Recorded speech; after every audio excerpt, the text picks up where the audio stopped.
let's dig into it. Right? Policies, procedures, zero tolerance, reporting and evaluation. We should probably add in there in retaliation. You want to prevent against that. Those are some of the policies that you need. So let's talk about how you implement policies and procedures effectively. We're going to talk about zero tolerance, pretty harsh, as opposed to state laws, which you often hear of, the 3-strike laws. So, okay, once you're bad, you get a little slap. Second time, you get hit a little harder. Third time, you're behind bars, right? That's different. 3 strikes, you're out versus a zero tolerance policy, which has no patience, no room, no wiggle room at all. That's it. You violate, done. And we need to talk about clear reporting and investigation procedures and the importance of regular evaluations and adjustments. All right, so let's dig in first. Zero tolerance policies. Where should you have them? Where should there be no wiggle room? Well, let's talk about a couple of things. Harassment in any form, whether it be racial, sexual, gender, any of that, anything, no, just no. That goes hand in hand with discrimination. You cannot and should not ever be allowed to make choices that are punitive because somebody doesn't look like you or behave the way that you do. You can't do that. You can't discriminate on the basis of any of the protected classes, right? Gender, sexuality, et cetera, et cetera. And bullying, we all know what that is. And we think, well, yeah, that's a problem that pretty much kids have. And then they'll get through it just like we did. We were all bullied when we were kids. And look at us. We're tougher for it. We're better. No. Bullying happens adult to adult. It doesn't go away in your childhood. And this era of social media where you can hide behind an avatar and some anonymous name, yeah, you can bully all day long. And cyberbullying, just not cool. So having zero tolerance policies around that, where you clearly define and communicate what zero tolerance means. Give examples. Say, if a person calls a person by a racial slur, that's it. Zero tolerance, toodles. Walked out of the door with your box of your belongings, you are out of the company. Things like that. And you have to be clear about those consequences when those policies are violated. It may include disciplinary actions, being put on performance improvement plans, like things like that, or direct termination. But that has to be clearly spelled out, and employees need to be trained on what the consequences are of those behaviors. So this ties into then the second thing, clear reporting and investigation procedures. Anonymity. You must enable people to provide anonymous tips so that you can protect the privacy of the individuals involved.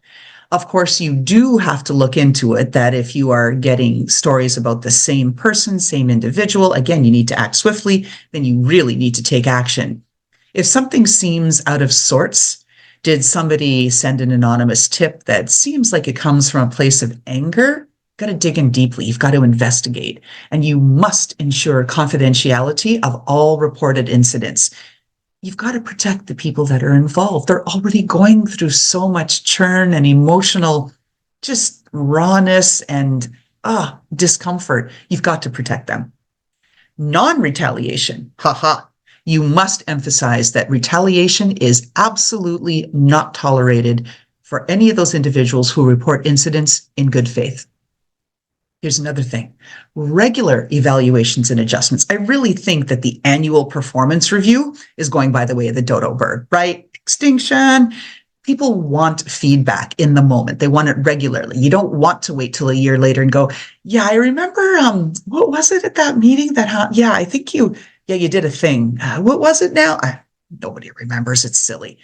So you want to proactively solicit feedback. Ask from your employees if you're the leader, or even ask from your teammates. Hey, can you give me some input? Am I doing well? Do you see any areas for improvement? Ask. Measure your progress.